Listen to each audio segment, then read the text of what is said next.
Well, concept creep is the phrase chosen by secular psychologists used to describe how their terminology is broadened out to include more behaviors than originally intended. And the article that I was reading, it's actually January 2016. So it's about 5 years old at the time of this recording for this podcast. It's called Concept Creep: Psychology's Expanding Concepts of Harm and Pathology. But it defines very well, and psychology does this very well. Their descriptions are good. They have lots of ways of describing behavior and talking about behavior in terms, and the terms that they use. Now, where I would disagree with psychology is on its prescription for change, how people change and how they should change and what they should do. Sometimes those things are unbiblical, not always, but sometimes they are. So their descriptors are generally accurate. I don't love their terminology because, again, their terminology has to do with the constructs that they create, the ideas of around that circle abuse and bullying and trauma, mental disorder, addiction, and prejudice. Those are the terms they use in this article.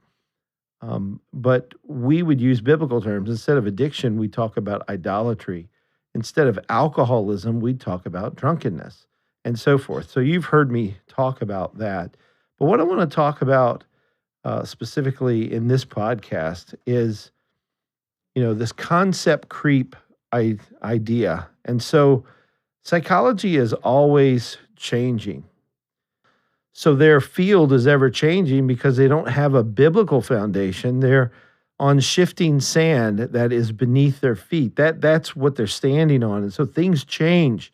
There are ebbs and flows and winds and waves and different elements that impact their terminology and the way they think about life and the way they think about man. But what I like about this article, and again, it's just a secular article from a guy out of Melbourne, University of Melbourne, it acknowledges very well how the terminology for bullying and trauma and these psychological constructs that have been created by man, devoid of biblical truth, quite often, these constructs are creeping. They're expanding both horizontally and vertically. And the article said this: if the addictive process is internal, which we know it is, it has to do with the heart and heart desires.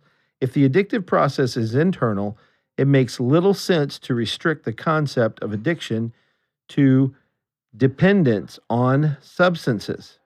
So that's the admission is, hey, if these things are internal and if they're behavioral, they're not just external behaviors, but there's internal motivations going on here, then it makes sense to expand this definition horizontally.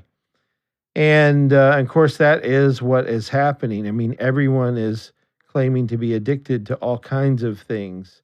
That kind of research is being done and being shown to be true. On your phone, if you play games and do stuff, the reward structure of the game knows how to reward your brain and keep you playing and that kind of thing. So all of that is out there and true. Again, good observations, good things to recognize. They appear to be compulsive. Now, biblically, we would say they're not compulsive, they're habitual, that people have learned to respond in a certain way. They've learned to think in a certain way, talk and act in a certain way that becomes habitual, that becomes habit in how they respond to stimuli.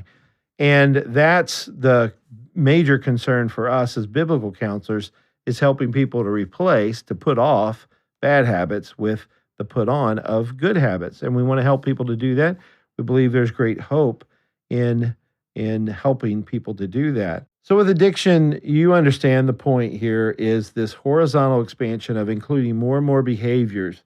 And from my perspective, it's only going to grow. It's only going to increase because of this shifting sand, the lack of a foundation, the lack of a good, clear definition that is narrow and focused, they're broadening it out. And pretty soon, everything's going to be addictive. Anything that you want to do, playing the drums, if you practice the drums incessantly, you're addicted to the drums.